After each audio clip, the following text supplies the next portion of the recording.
Hello, everybody. Pascal here from Neutrality Studies. Olá, pessoal. Aqui é o Pascal do Neutrality Studies e hoje estou conversando novamente com Stanislav Krapivnik, ex-oficial do Exército dos Estados Unidos, executivo de cadeia de suprimentos e especialista político-militar. Stas, bem-vindo de volta ao canal. Obrigado.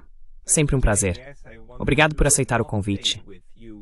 Quero fazer uma atualização com você sobre sua avaliação, primeiro da Ucrânia, e depois também sobre alguns dos bastidores do que está acontecendo em Israel. Mas podemos começar com a Ucrânia.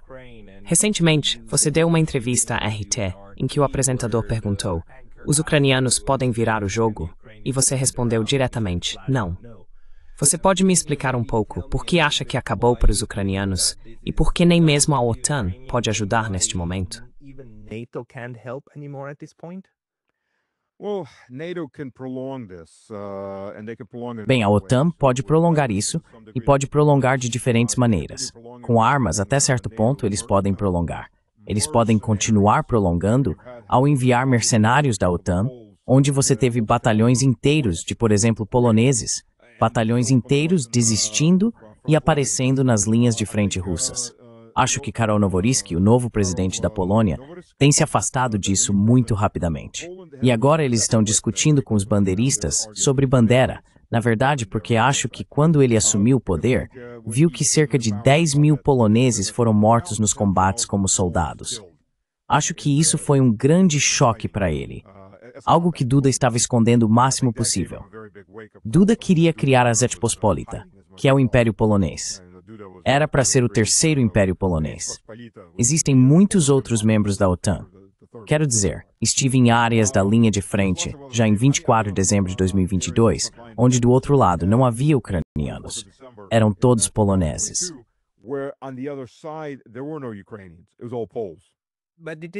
Mas isso não é conhecido no Ocidente. E eu não tenho como verificar se o que você está dizendo é verdade ou não. Que indícios temos de que isso realmente está acontecendo?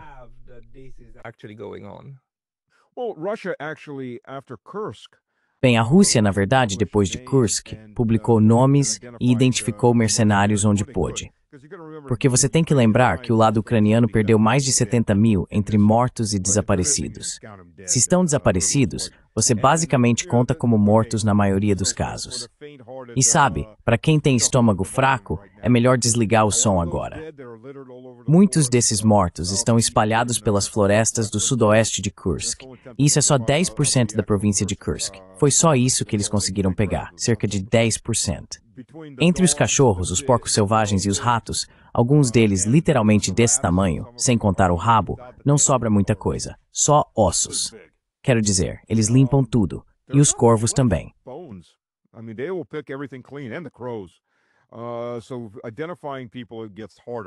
Então, identificar as pessoas fica mais difícil, obviamente. Mas o exército russo identificou, seja por meio de documentos ou principalmente por documentos encontrados nos corpos, cerca de 2 mil poloneses mortos, cerca de 1.200 colombianos mortos, e mais abaixo nessa lista havia cerca de 1.000 georgianos mortos.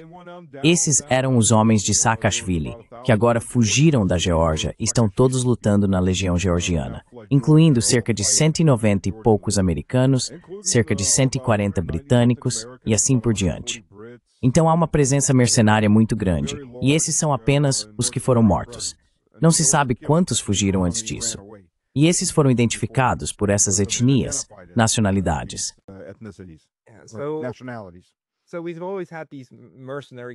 Então sempre tivemos esses grupos mercenários? E o quanto eles realmente foram enviados por seus países ou pela OTAN ainda é algo que os historiadores vão descobrir quando tivermos acesso aos documentos.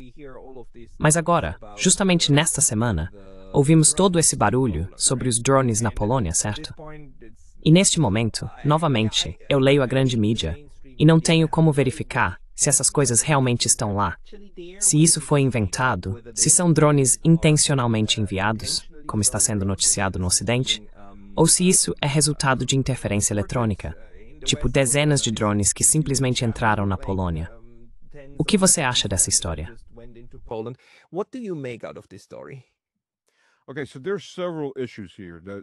Ok, então há várias questões aqui que podem estar em jogo. Primeiro de tudo, vamos começar pelo fato de que esses eram drones de reconhecimento. Eles não tinham ogivas. Segundo, sim, houve drones que pousaram ou foram abatidos. Cerca de 4 deles. Parece que um caiu sozinho e 3 foram derrubados. E vamos também observar que esses drones têm um alcance de cerca de 700 quilômetros, mas apareceram a 1.200 quilômetros de distância. O que o exército russo disse foi basicamente que o Ministério da Defesa russo ligou para o Ministério da Defesa polonês e disse: olha, vamos conversar. Vocês querem vir aqui conferir nossos registros?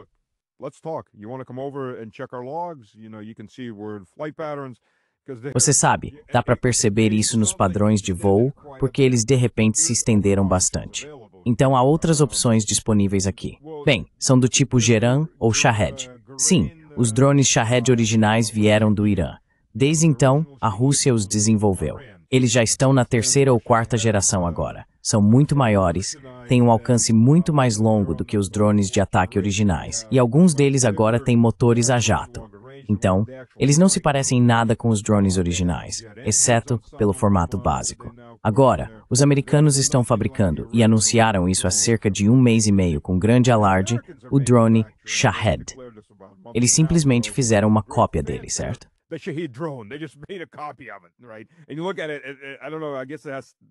E você olha para isso, não sei, acho que tem feito nos Edgeways estampado em algum lugar. Mas você olha para eles, eles parecem absolutamente idênticos. Até mesmo a pequena hélice na parte de trás e aquele barulho de motor de cortador de grama, porque é literalmente como um pequeno motor de cortador de grama ou de mobilete. Então pode ser feito nos Estados Unidos ou pode ser qualquer um desses. Os drones de reconhecimento são usados para 2 propósitos. Eles não são realmente usados para olhar para baixo e encontrar áreas. Esses são outros drones usados para coleta de informações. Os drones de reconhecimento, eles voam e atraem fogo para si mesmos, certo? Eles são os descartáveis.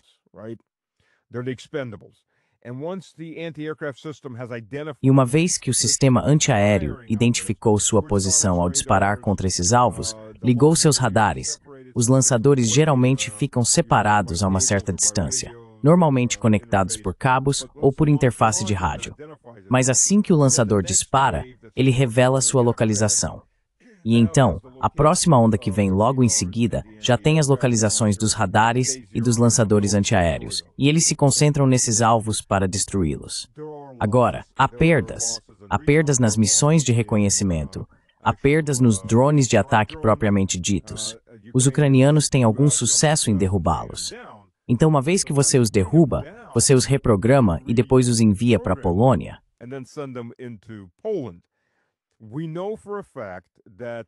Sabemos com certeza que o míssil que atingiu e matou 2 poloneses era ucraniano. Na verdade, Duda, agora que está fora do poder, admitiu isso a um jornalista e disse sim, sabemos que a Ucrânia está tentando nos puxar para essa guerra, não apenas de forma não oficial, como mercenários, mas para envolver totalmente o exército polonês nesse conflito. Sabemos que a Ucrânia enviou aquele míssil e atingiu a Polônia enquanto tentava fazer parecer que era um míssil russo. Simplesmente não respondemos a isso, mas sabíamos que eles estavam tentando nos envolver. Então agora, em um nível oficial, a Ucrânia já tentou isso. Eles estão tentando de novo?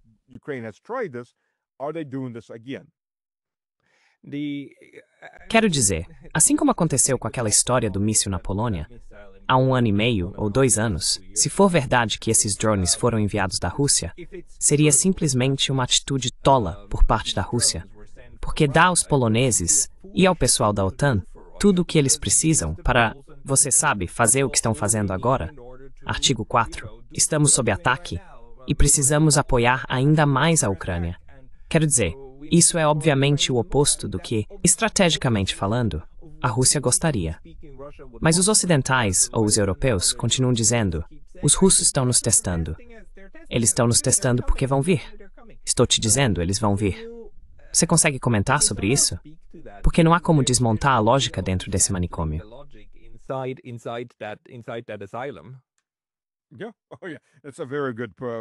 Sim. Sim. Essa é uma maneira muito boa de colocar a questão. E dentro desse asilo, há uma câmara de eco. E todos os psicopatas estão sentados nessa câmara de eco, e tudo o que ouvem são seus próprios pensamentos sendo repetidos de volta para eles. Sim, ok. Mais uma vez, a Rússia sabe, e isso já foi admitido pela OTAN, que a OTAN só consegue cobrir cerca de 5% a 10% do espaço aéreo da aliança com os sistemas antiaéreos existentes. Se a Rússia fosse atacar a Polônia, teria sido um ataque às bases militares que são usadas como centros logísticos para movimentar equipamentos para a Ucrânia. Elas são usadas como bases de treinamento, e não sobraria muita coisa delas.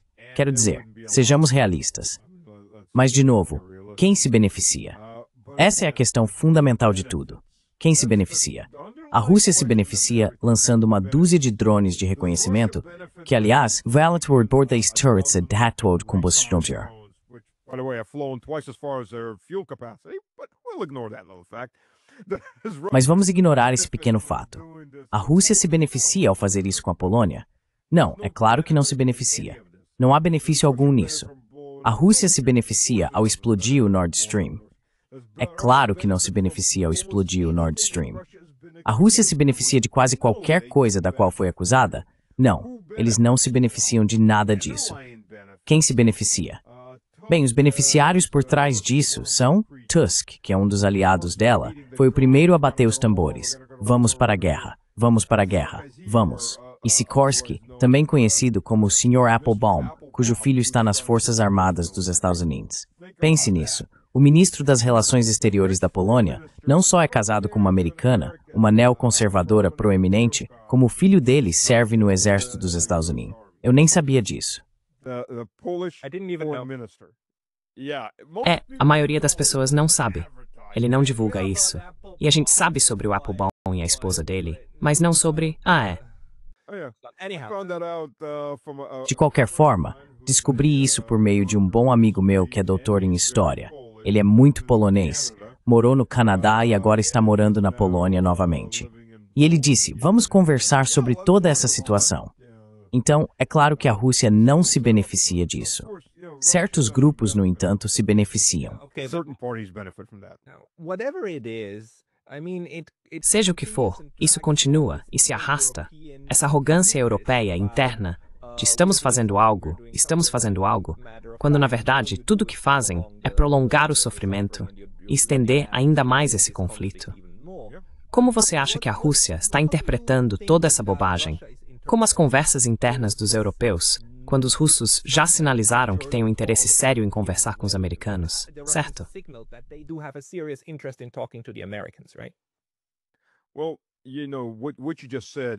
Bem, você sabe, o que você acabou de dizer é exatamente como a Rússia vê a situação. O objetivo aqui é sangrar a Rússia até o último ucraniano, literalmente. O governo da Ucrânia, acredite, mesmo que não houvesse conflito, nenhuma dessas pessoas planeja morrer de velhice na Ucrânia. O trabalho deles é roubar tudo o que puderem e fugir para bem longe. Yamatov é um ótimo exemplo.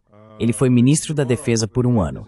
Nesse tempo, conseguiu roubar cerca de 100 milhões de dólares, o que é pouco comparado a muitos desses caras. Comprou várias propriedades nos Estados Unidos e toda a família dele vive nos Estados Unidos desde 2016, incluindo esposa e filhos. E todos têm uma propriedade registrada em uma LLC diferente, e elas mudam de dono para dificultar o rastreamento de quem é quem.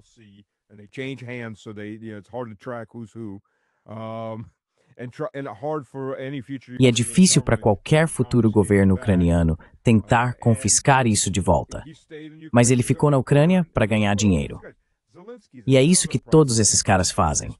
Zelensky é outro exemplo claro. Os pais dele moram em uma mansão em Israel que ele comprou para eles por 6 milhões de dólares. A esposa e os filhos dele estão em Londres.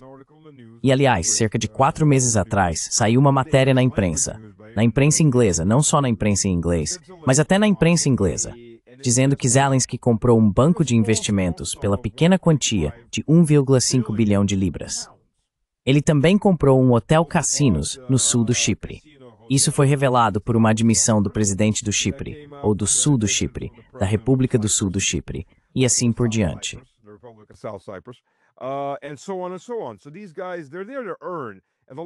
Então esses caras estão lá para lucrar. E quanto mais esse conflito se prolonga, mais eles lucram. E para o Zelensky também, ele tem um problema. Provavelmente vai acabar a temperatura ambiente assim que esse conflito terminar. Porque seus chefes, os americanos e os britânicos, não vão deixar um cara como o Zelensky andando por aí falando demais, já que ele sabe coisas demais. Ele estava no centro de tudo isso.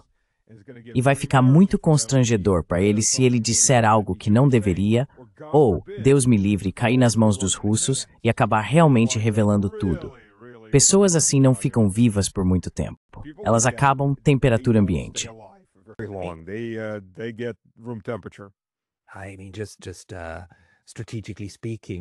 Quero dizer, apenas falando estrategicamente, para a coalizão ocidental dos dispostos, seria muito melhor, ter um Zelensky mártir, morto, do que o show de palhaçada que ele é vivo em algum lugar de Londres ou da Flórida. Quero dizer, é muito mais útil. Então, de qualquer forma que você pense sobre isso, a vida de Zelensky está sob séria ameaça, o que me faz pensar se ele realmente tem algum incentivo que ainda não consideramos para, de alguma forma, chegar a um acordo que lhe permita encerrar isso. Duvido. É só o otimista em mim que se pergunta se há algo que possa mudar a situação para a Ucrânia, dentro da Ucrânia.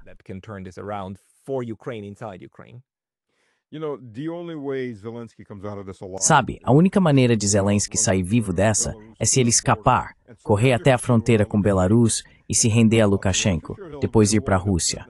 Claro, ele vai acabar preso, mas a pena de morte na Rússia está em moratória, ao contrário da pena de morte não oficial que o espera. Porque você tá certo, Zelensky, primeiro de tudo, ele é um viciado em cocaína. Como você sabe, qualquer dependente químico sério é imprevisível. Eles estão sob estresse. Eles fazem e dizem praticamente qualquer coisa. E você realmente não pode controlá-los porque são viciados. Eles estão em um estado alterado de ser, se é que podemos chamar assim. E além disso, ele não é o tipo de pessoa, primeiro de tudo, ele é um ator. Ele gosta dos holofotes. Ele gostava dos holofotes antes de tudo isso. Por quantos anos ele foi o queridinho da Europa? Todo mundo beijando seus pés, sua bunda e suas mãos. Ele gosta disso. Quero dizer, não vamos negar. It is truth. Mas todos os líderes são assim. Quero dizer, isso é apenas um traço patológico das pessoas nos cargos mais altos. Não diga que todos os líderes são assim, mas a maioria provavelmente é. A maioria. Mas o problema aqui é, o que você vai dizer para ele? Vá para sua mansão em Miami, desapareça, vive em paz e não saia. Ele não vai fazer isso. Todo mundo sabe disso. Ele pode até fazer isso por um tempo, mas a vontade vai estar lá. A vontade sempre vai estar lá. Ele quer os holofotes. E como você faz para estar nos holofotes quando é um ex-chefe de Estado, especialmente assim? Não começa a falar.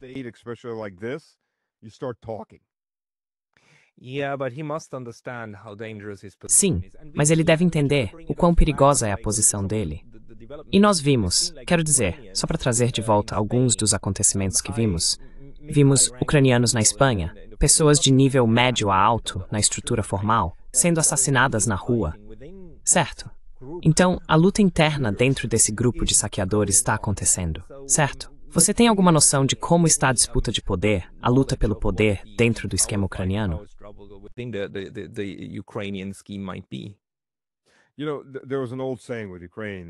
Sabe, havia um velho ditado sobre a Ucrânia pós-soviética. Na Ucrânia, primeiro você ganha dinheiro, depois se torna político. Ah, desculpe, isso é o Ocidente. Na Ucrânia, primeiro você se torna político, depois ganha dinheiro. Então todos entram para a política. Não existem políticos honestos. Bem, não vou dizer que não existe nenhum, porque nunca é 100%. Mas a grande maioria dos políticos ucranianos, independentemente dos partidos em que estavam, nunca foram mediadores honestos. Ok, tudo bem. Se um político rouba um pouco ou pega um pouco, desde que ele trabalhe para o povo perdoa muita coisa.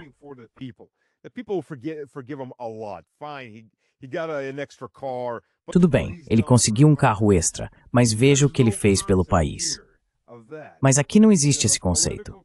A classe política na Ucrânia, há 30 anos, é uma sanguessuga, um parasita. Eles estão lá por um motivo, se alimentar do Estado. Você olha para um país que saiu da União Soviética sem dívidas, O que, aliás, é o motivo pelo qual a Rússia ficou com todos os mísseis nucleares, porque é a herdeira direta da União Soviética. E não só ficou com os mísseis nucleares, como também ficou com toda a dívida soviética que foi gasta nessas outras repúblicas, em primeiro lugar. Então, a industrialização da Ucrânia e tudo isso, a Rússia teve que pagar por isso e depois teve que pagar de novo.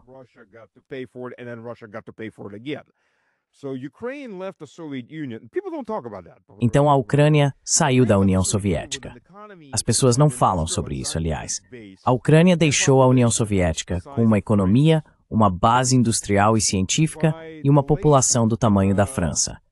No final dos anos 2010, início dos anos 2000, bem antes do conflito, eu me lembro de alguém comparar a Ucrânia a Uganda em termos de pobreza.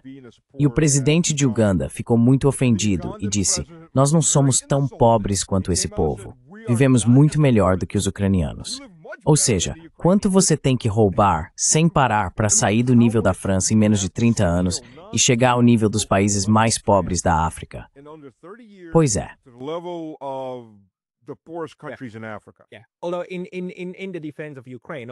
Embora, em defesa da Ucrânia, tudo isso tenha acontecido a mando do Ocidente e da terapia de choque neoliberal e assim por diante.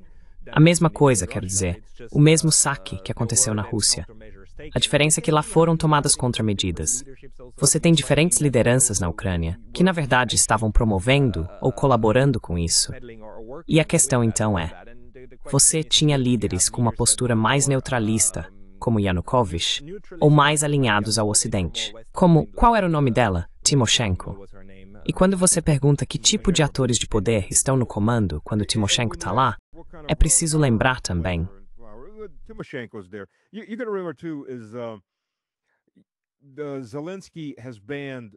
Zelensky baniu 17 partidos de oposição. Sim, e quando você está banindo tantos partidos, oposição passa a ser uma área muito cinzenta. Inclui pessoas que dizem: "Ei, eu queria roubar isso. Eu não quero te dar isso. Eu queria roubar." Por exemplo, seus benfeitores que o levaram ao poder agora estão atrás das grades. Não porque ele discordava deles politicamente, mas porque ele queria o que eles tinham. E isso acaba virando um covil de ladrões. Mas não como uma guilda de ladrões, onde há um mestre da guilda e todos estão meio alinhados para ganhar dinheiro, mas, você sabe, roubando. É um covil de ladrões, onde todo mundo quer roubar de todo mundo.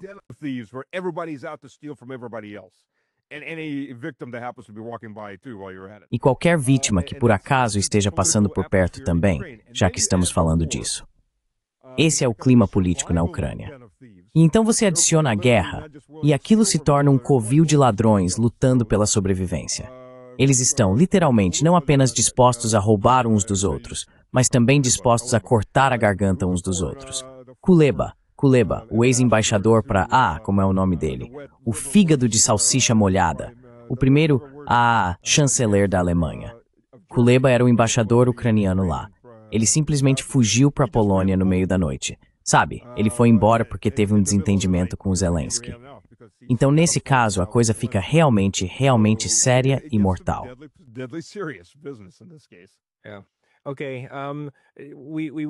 Ok, precisaríamos de muitos mais minutos, horas, para destrinchar isso, porque o nível de intriga política está realmente aumentando. E nem falamos ainda sobre os militares e os Zaluzhny, e como é o nome do cara em Londres. Quero dizer, tem ainda mais coisa aí. Zaluzhny é o que está em Londres. Não, Zaluzhny é o outro. Não, Zaluzhny é o outro. Syrskyi é o que está no comando.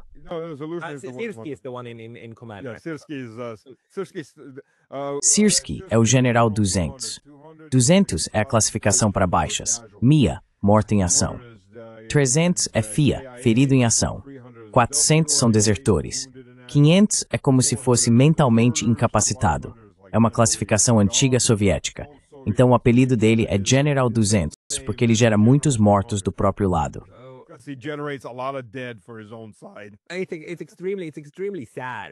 Eu acho isso extremamente triste, né? E isso, claro, essa instabilidade política não facilita para a Rússia descobrir com quem trabalhar para tentar encerrar toda essa situação. Mas é onde estamos. Estamos em uma situação interna extremamente bagunçada. E isso nem leva em conta o que vem de fora. Mas talvez possamos mudar um pouco de assunto e usar os últimos 10 ou 12 minutos para falar sobre Israel. Que você me fez uma observação de que uma das coisas pouco compreendidas é o impacto do sionismo cristão e a origem do sionismo cristão no genocídio que está acontecendo. Você pode expandir um pouco sobre isso? Can you maybe expand on that a bit? So yeah, Christian Zionism, if you go back, look at it. First of all, let's begin with the Então, sim, Christian o Zionism sionismo is a cristão. Se você voltar e olhar para isso, antes de tudo, vamos começar com o seguinte. O sionismo cristão é uma heresia. É uma heresia que está muito presente entre os evangélicos, entre evangélicos do mundo todo. É uma heresia para a igreja ortodoxa, que, sendo ortodoxo, vou dizer que é a primeira igreja cristã da qual os católicos se separaram. Em 1054, os católicos dizem o contrário, mas foi um cisma. É uma heresia para os católicos. É uma heresia para os protestantes históricos, como os luteranos, a Igreja da Inglaterra e assim por diante. É uma heresia que surgiu em 1833 com um cara chamado Charles Darby. Então esse cara basicamente pegou um versículo da Bíblia, do Antigo Testamento, que diz que quando o Senhor vier, ele chamará os santos para si nos céus. the saints to him in the heavens. I'm paraphrasing. I should actually Estou parafraseando. Deveria ter memorizado a frase completa. Mas ele construiu essa teologia de que o Senhor vai voltar duas vezes. Então haverá uma segunda vinda e uma terceira vinda. Ou talvez uma segunda vinda e uma segunda vinda 2.1. A primeira vinda é quando o Senhor vem e todos os seus santos, que de acordo com essa teologia são os evangélicos, simplesmente vão se teletransportar. Eles não vão morrer.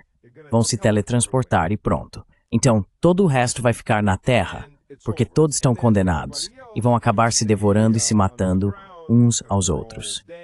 E às vezes, dependendo de quem você pergunta, entre 7 e 1000 anos depois, Cristo virá novamente para julgar todos eles. Então eles estão se teletransportando, né? The teleporting away. Hell on earth. Inferno na Terra. Engraçado, o teletransporte, na verdade, é até a trama daquele filme Deixados para Trás, eu acho. Sim, sim, sim. Isso faz parte da teologia, e o filme realmente abordou isso. Mas enfim, voltando para você. But anyhow, let's back to you. And depends on which way you look. Do they teleport over with a clothes? E depende de como você olha para isso. Eles se teletransportam com as roupas ou aparecem nus? Pois é, porque a diferença é, as roupas ficam para trás ou simplesmente desaparecem. E eu realmente conheço pessoas que formam grupos de apoio onde vão até o vizinho condenado, porque ele não é evangélico ou não é a versão deles de evangélico, já que existem milhares de versões diferentes de evangélicos. Pode ser uma igreja batista e outra igreja batista, e uma grita que a outra vai para o inferno, enquanto a outra insiste que quem vai para o inferno é a primeira, mesmo sendo ambas batistas. Fica realmente insano quando chega nesse nível. Mas eles vão até o vizinho condenado em busca de apoio, dizendo: quando eu desaparecer e minha família desaparecer, aqui está uma chave extra. Abra a porta e solte nossos animais de estimação para que eles não morram dentro de casa. Eu me pergunto, isso é... Quero dizer, não faço ideia. Será que essas pessoas realmente existem? Quer dizer, essa é a ideia, elas podem estar lá, mas eu fico pensando... não. Oh, no, these people exist. As pessoas existem. Eu cresci no sul. Tem muitas delas por lá. Elas são muito reais. Então, elas precisam do fim do mundo. They need the end of the world. It's a death cult that's afraid of dying. É um culto da morte que tem medo de morrer. Então isso faz parte da ideologia. É como o fim está chegando e estamos muito próximos do fim. Tão próximos que preciso dar uma chave para o meu vizinho maldito para ele regar as plantas. Certo. E esses são os cristãos evangélicos que então apoiam a ideia sionista, porque você realmente precisa, certo? Right. They are the Christian Zionists. And to get Eles são os sionistas cristãos. E para chegar ao fim do mundo, como eu disse, eles querem o fim do mundo, mas têm medo de morrer. Você sabe, como cristão, eu irei ao Senhor e terei meu julgamento final. E há questões sobre como esse julgamento acontece, dependendo de qual lado da igreja você está, até mesmo dentro da igreja ortodoxa, depois que eu morrer. Esse é o único caminho. Enoque foi o único que foi levado. Todo o resto morre e depois vai ver Cristo. Se você é cristão, de qualquer forma, essa seria a visão que você teria. Eles querem pular a parte de morrer, sabe? A parte de virar temperatura ambiente. Queremos pular isso e simplesmente queremos nos teletransportar. Meio estilo Star Trek, eu acho. Ou um zap e você sumiu. Tô fazendo um pouco de piada, porque para nós isso é uma heresia incrível, mas é uma heresia incrivelmente perigosa, porque eles agem com base nisso.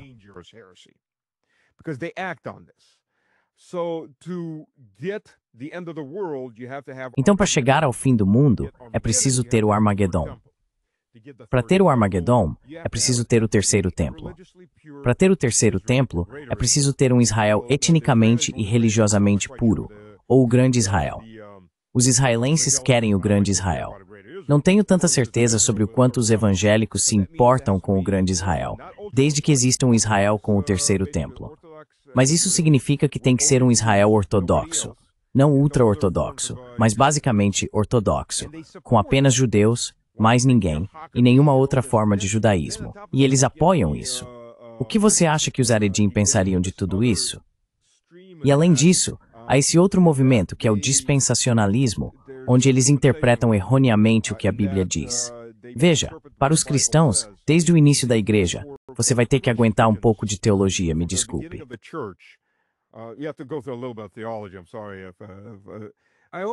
Eu sempre adorei teologia. Não acredito nela, mas adoro. É muito bem elaborada. É isso. Bem, o início da teologia é que os verdadeiros judeus são aqueles que seguiram Cristo. Vamos começar por aí. Então, quando eles falam sobre os verdadeiros judeus, eles querem dizer os cristãos. AB. Quando eles falam sobre Jerusalém, e isso é assim desde a fundação da igreja, eles não estão falando da Jerusalém física. Eles estão falando da Jerusalém espiritual, que é o reino de Cristo. O reino de Cristo é o reino nos céus, o reino espiritual.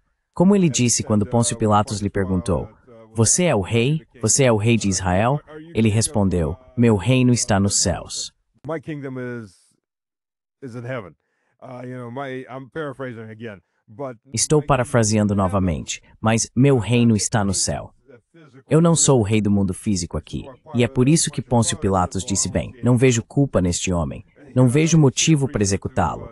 Ele obviamente não é uma ameaça para Roma, porque não está dizendo, sou um rei físico, vou estabelecer um trono, vou arrancar uma província de Roma.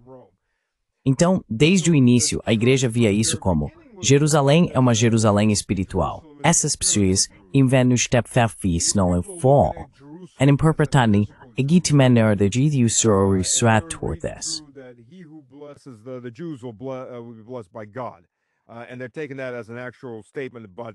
E eles estão levando isso como uma afirmação real. Mas quantas pessoas que hoje são chamadas de judeus, seja etnicamente, quão puro sangue são, quem quer que seja, não vou entrar nesse mérito. Isso é uma questão totalmente separada, e não é algo com o qual eu vá me preocupar.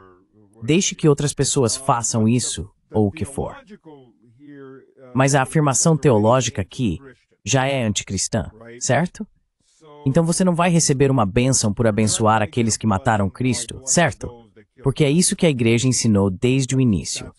Novamente, não estou dizendo isso para incitar qualquer tipo de violência étnica ou algo assim, mas esse é o ensinamento teológico histórico da igreja. E é aí que entram os evangélicos.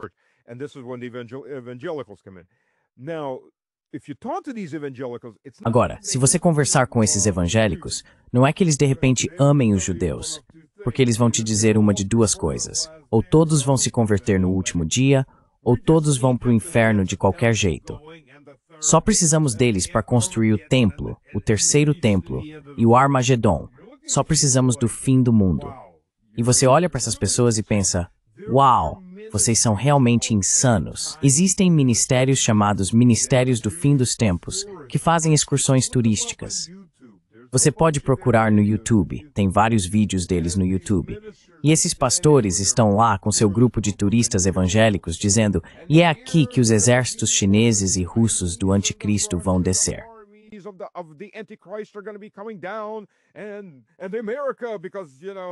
E os Estados Unidos, porque você sabe, os evangélicos, eles vão com a ajuda de Deus derrotá-los aqui. E é aqui que o Armagedon vai acontecer.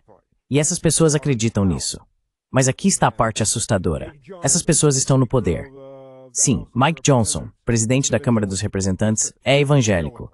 Heidi é evangélico. E eles dizem abertamente, eu sonho que meus filhos lutem por Israel. Ok, você é o ministro da guerra agora, quer dizer, da defesa. Antes disso, dos Estados Unidos. Você deveria ter uma linha de pensamento totalmente diferente dessa. E há 80 milhões deles nos Estados Unidos. Existem muitos em outros países. Então isso é uma questão séria.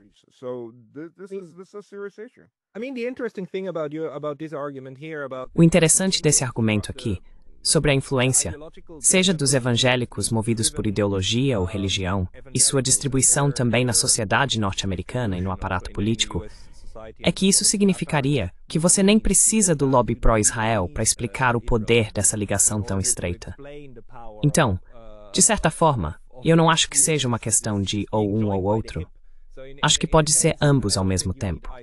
Mas essa é uma segunda explicação para o motivo de os Estados-nações agirem em relação a Israel de uma maneira que simplesmente nunca vimos antes nas relações internacionais. Eu realmente não consigo pensar, talvez fora Suíça e Liechtenstein, em duas nações soberanas tão ligadas uma à outra quer dizer, simplesmente.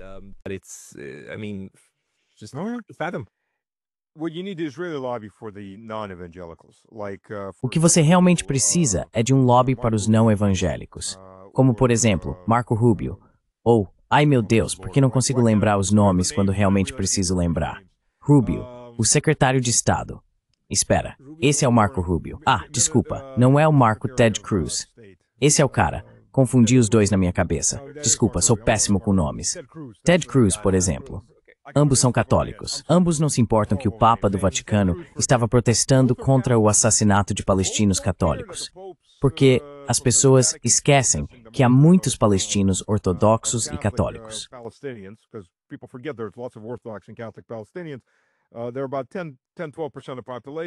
Cerca de 10 ou 12% da população são cristãos ortodoxos e católicos. No Líbano, eles representam cerca de 30 e poucos por cento da população. E na Síria havia muitos cristãos ortodoxos. Os evangélicos não os consideram cristãos. Eles não consideram os cristãos ortodoxos e católicos como cristãos. Para eles são hereges, mesmo sendo a igreja original. Então, quando estão sendo mortos, ok, não é nada com que se preocupar muito. E eu já perguntei para pessoas que conheço que são evangélicas. Você sabe que há igrejas cristãs sendo explodidas? Elas não são igrejas de verdade. É difícil argumentar nesse ponto.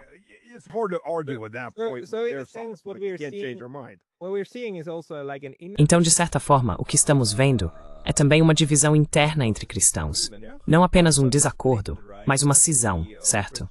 Evangélicos cristãos versus pessoas como, digamos, agora é a minha vez com os nomes, Tucker Carlson, claro, que tem uma compreensão completamente diferente do cristianismo e gostaria que o grupo cristão permanecesse unido, independentemente da denominação.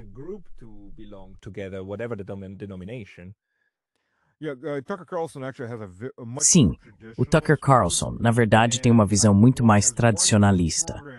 E eu tenho assistido aos programas dele. Está evoluindo, eu diria, para a visão ortodoxa do cristianismo. É um processo lento. E, na verdade, há bastantes evangélicos e outros protestantes. Igrejas inteiras se converteram à ortodoxia, geralmente porque os pastores começam a pesquisar. Todos querem saber, querem ser como a igreja original. Bem, quando você começa a olhar historicamente, a igreja original não desapareceu. Estou falando novamente do ponto de vista ortodoxo. Os católicos têm uma visão um pouco diferente sobre isso, eu entendo. Mas do ponto ortodoxo, sabe, a igreja antiga nunca desapareceu.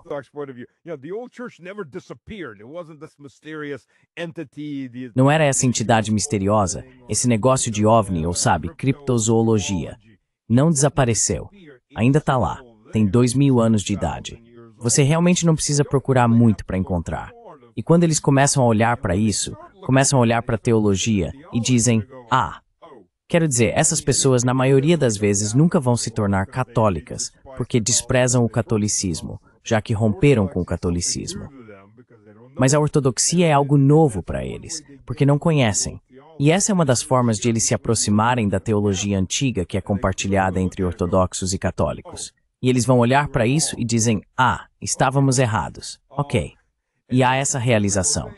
Mas a maioria, claro, a grande maioria nesse caso, está presa aos caminhos em que já estão. They're set in the ways that they're set, and they're poking fingers between each other, between these different. E eles ficam apontando o dedo uns para os outros, entre essas diferentes denominações de evangélicos. Quem vai para o inferno? Quem não vai para o inferno? Deus é o único que decide, no fim das contas, quem vai para o inferno e quem não vai para o inferno. Não algum pastor, não algum leigo, se formos por esse caminho, certo?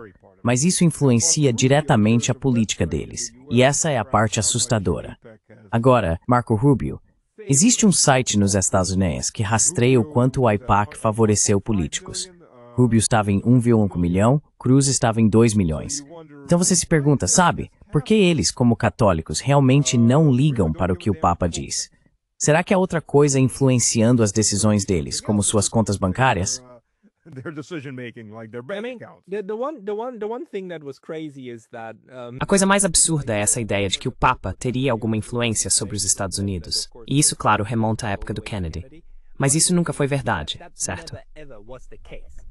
Quero dizer, o Papa nunca teve a atenção do presidente dos Estados Unidos. Na verdade, é o contrário. O Papa é quem escuta e tenta interagir com o presidente de alguma forma. Então, em conclusão, o que você está nos alertando é sobre o impacto subestimado dos evangélicos cristãos e do sionismo cristão em todo esse processo, que no final das contas resulta em genocídio na Palestina.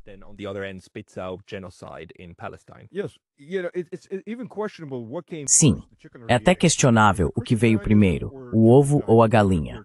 Foi o sionismo cristão ou o sionismo judaico que apareceu primeiro no Reino Unido, aliás? Na minha opinião, foram os sionistas cristãos que surgiram primeiro no Reino Unido. A grande maioria da população no Reino Unido pertence à Igreja da Inglaterra, que não é evangélica de forma alguma. Eles são protestantes de alto nível. Basicamente, são uma divisão da Igreja Católica, uma espécie de mini-Igreja Católica com um sabor nacional inglês. E, aliás, os ingleses eram originalmente ortodoxos. Guilherme, o Bastardo, ou Guilherme o Conquistador, se preferir chamá-lo assim, derrotou Haroldo na Batalha de Hastings. Haroldo morreu, seus 2 filhos morreram, seu irmão morreu, seu sobrinho morreu.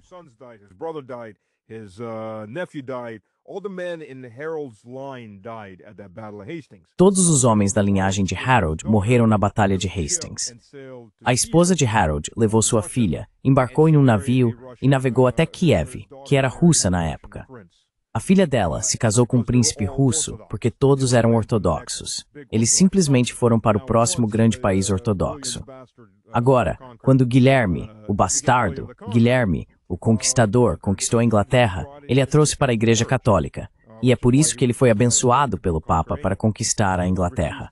Porque a Inglaterra havia se recusado a entrar no cisma e permaneceu ortodoxa. Portanto, a ortodoxia era, na verdade, a religião original dos ingleses. Mas o que acontece depois é que um grupo evangélico começa a influenciar os judeus na Inglaterra. Isso é em meados do século XIX, transformando os judeus na Inglaterra em sionistas judeus.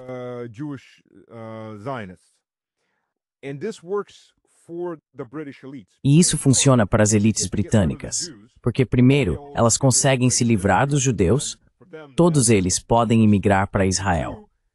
E para eles isso é um bônus.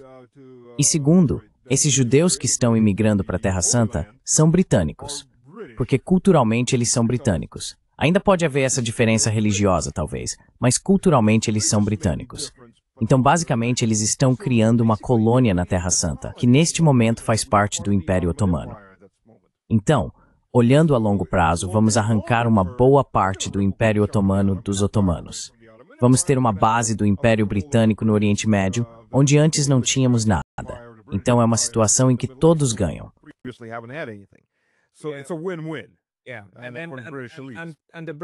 Sim, e os britânicos passam o bastão para os americanos. E estamos onde estamos hoje, com essa catástrofe absoluta. Mas, Stas, eu realmente preciso encerrar, porque essa discussão com você é sempre muito interessante e nos leva por muitos caminhos. Mas acho que você está destacando algo muito importante. Os evangélicos cristãos e seu impacto no processo político que cria isso. As pessoas que quiserem te acompanhar devem ir ao seu canal no YouTube, imagino. Ou para onde você gostaria que elas fossem. YouTube channel, I suppose, or where would you want them to go? Yep. Okay, so on X it's under. Certo, então no X está sob o nome Stas Krapivnik. No YouTube é Mr. Slavic Man, Slavic com K, não com C. Também tenho 2 canais no Telegram. O canal em inglês é Stas Was There. O canal em russo é Stas Segodnia Obrotno. Stas was there. The Russian channel is Stas Today Obratno.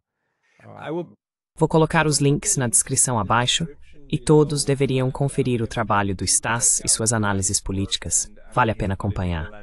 Então, Stas, muito obrigado pelo seu tempo hoje. Thank you very much for your time today. Pascal, sempre um per. Muito obrigado.